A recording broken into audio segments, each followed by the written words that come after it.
Thank you. Now on Bounce, we want to honor our Scholar of the Week tonight. It's a partnership with Project Lift, and tonight's scholar is Haishim Siu. She is a 12th grader at West Charlotte High School who ranks number 4 in her class. Awesome sauce. Also here tonight, one of her teachers, Ms. Beverly Smith. So, Haishim, I know that you came to the United States in 2005 and that you're a member of what's called the Montagnard tribe in Vietnam. Sort of talk about your journey.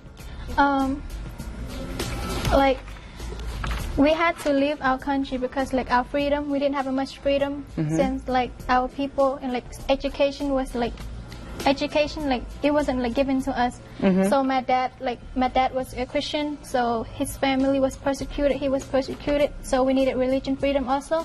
And this was, like, we was in the jungle hiding. In the picture, is this you? Yes, that's me and my dad carrying me. Wow.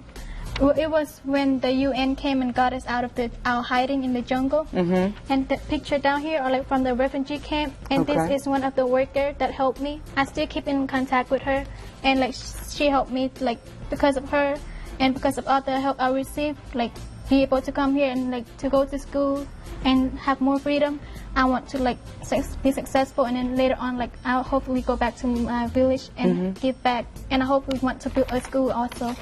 This is an amazing story, and it gets even more incredible because you went from not speaking any English to being 4th in your class. That's pretty fantastic.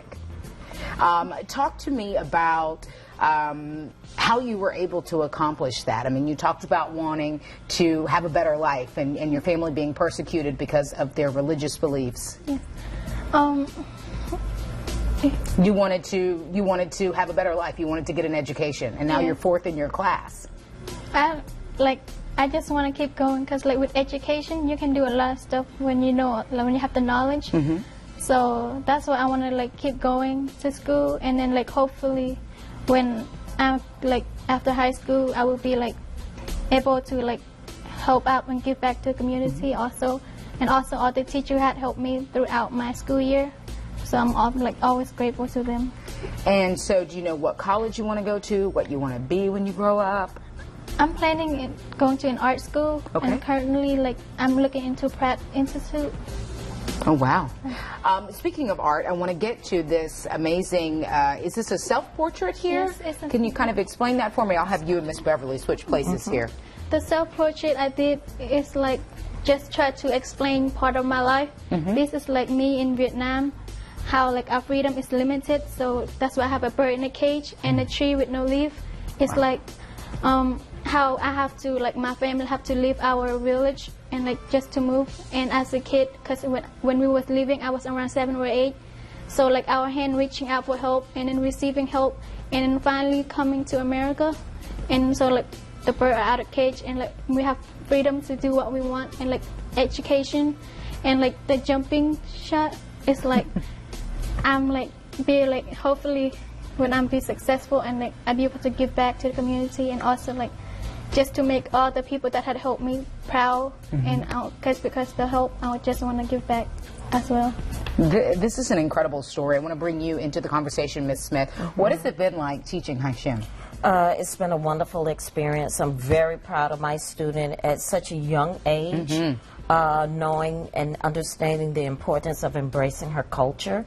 And I'm also very proud of her being willing to share her experience with us. It's like, it reminds me that a difficult experience can produce a very strong inner being and help you to be very successful in life. Talk about her work ethic in your classroom. And her work ethic is just unbelievable. She stays after school with me very late to work on all of this. And her investigation book that she has, she's in the IB program. And but I'm also very proud that she's beginning to incorporate her culture and her experience into her writings. And it's very powerful. Wow. And then, like, this piece here, how she talks about her experience. And she has another picture of her father and herself when she was very young.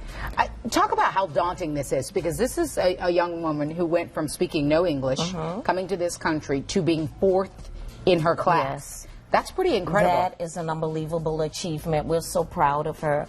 And I have to share this with you because it is amazing to all of us, but they have to do a lot of writing. You can see recording in their investigation book. And Hachim uses her phone sometimes to do a lot of her typing. So you can imagine how dedicated she is. So you type it and then do you email it to yourself or? But like now, like since I talked to my counselor, they let me borrow the school laptop, so I use the school laptop to type my work. But before, I used to type everything, my essay on my phone, and my English teacher said, you can't do this, your hand's gonna get hurt by the time you finish. So that's very true. So kudos to the school for stepping up. Hachim, job well done to you, and when you build that school, when you go back and help out, you know, your village and everything that you've escaped, we certainly want to hear about it. And you, Ms. Smith, thank you. I always say teachers are on the front lines of the future. Yes. So thank you so much for everything that you do for students, especially ones like Hachim. We have posted this young woman's biography online. Go to WBTV.com/scholar. One more time for Hachim. I mean, fourth in her class, everything that she's overcome. You could have used this as a crutch. You could have used it to say, I'm just going to get by, and here you are doing incredible things. We look forward to hearing much more from you in the future. Thank you tonight. Thank both you. of you. Thank you. Stay right here. More coming up after the break.